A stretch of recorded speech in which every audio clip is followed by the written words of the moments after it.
मेरा नाम इरफान है और इस वक्त मेरी उम्र 45 साल है। ये आज से 3 साल पहले की बात है जब मेरे अबू ने मेरे छोटे चाचू की शादी करवाई, और वो भी ज़बरदस्त थी क्योंकि मेरे चाचू शादी के लिए तैयार नहीं थे। क्योंकि मेरे छोटे चाचू का ये कहना था कि मैं सारी ज़िंदगी कन्वारा रहना चाहता हूँ, और उसकी वजह क्या थी वो मैं आपको आखिर में बताऊंगा। खैर, जब छोटे चाचू की शादी हुई तो शादी के बाद मैंने चाची का मूड हमेशा ही देखा। चाची घर का काम भी ठीक तरीके से नहीं करती थी और हर वक्त तपती रहती थी। मैं समझ नहीं पा रहा था कि आखिर इसकी वजह क्या है, लेकिन यह बात मुझे इस वक्त समझ में आई जब रात के 3 बज रहे थे और मुझे ज़ोरदार पेशाब आया। तो मैं पेशाब के लिए उठा और बाथरूम में घुस गया। पेशाब करने के बाद जब मैं अपने कमरे की तरफ जा रहा था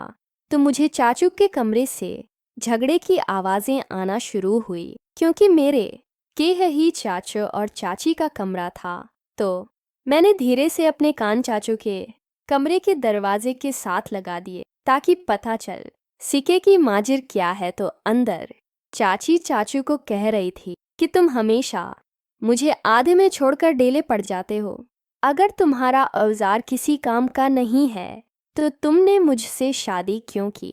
तुम्हारे साथ तो मैंने अपनी जिंदगी बर्बाद कर दी। तो चाचू चाची से कहने लगे, मैंने अपने बड़े से कहा था कि मेरी शादी ना करो, लेकिन इसने मेरी ज़बरदस्ती शादी करवाई क्योंकि मुझे पता था कि मैं शादी के बाद अपनी बीवी के हुकूक अदा करने के काबिल नहीं हूँ। जब ये सारी बातें मैंने सनी तो मैं अपने कमरे के अंदर चला गया, और इस दिन मुझे इस बात का पता चला कि चाचू शादी करने के लिए तैयार क्यों नहीं थे और चाची का मूड क्यों हर वक्त खराब रहता है। तो फिर मेरे जहन में एक शैतानी चाल आई और मैं दिल में सोचने लगा कि क्यों ना मैं अपनी चाची के हुकूक अदा करूं। इससे चाची भी खुशी हो जाएगी और मैं भी ठंडा हो जाऊंगा, क्योंकि मेरी अभी तक शादी नहीं हुई थी। यही सोचकर मैं ऐसा गया। जब सुबह उठा, न दोकर नाश्ता करने के बाद मैं यही सोच रहा था कि चाची को कैसे समझाऊं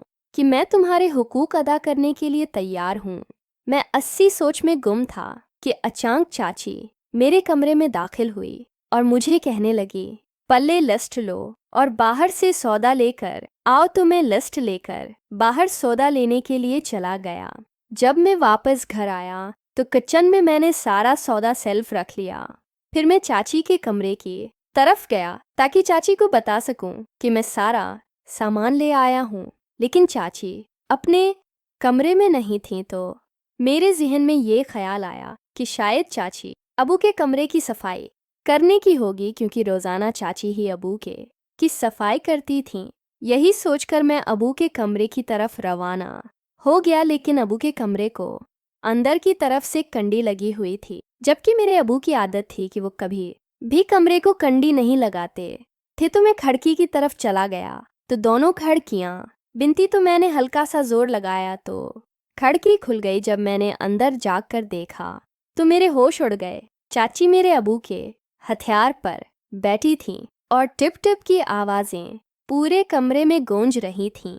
तो मैंने अपना शैतानी दिमाग चलाते हुए जल्दी से अपनी जेब से मोबाइल निकाला और 5 मिनट की पूरी वीडियो बना डाली, और उसके बाद मैं अपने कमरे में चला गया। जब मेरे अबू और चाची ने कार्रवाई मुकम्मल की तो चाची अपने कमरे में चली गई।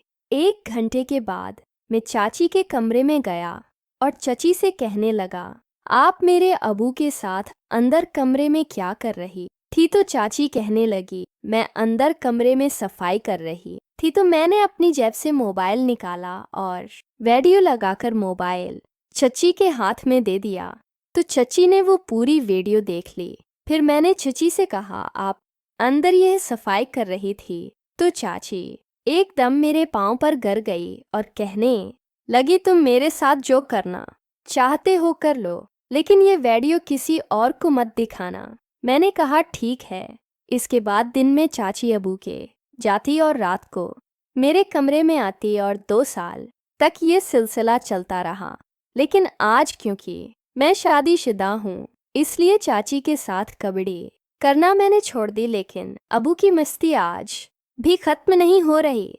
मुझे तो ये सोचकर हंसी आती है कि जब मैंने अबू और चाची को पहली मर्तबा कमरे में कबड्डी करते हुए देखा तो मेरा अबू चाची को अपने हथियार पर उसे घुमा रहा था जैसे गली में बच्चे लाठों घुमाते हैं।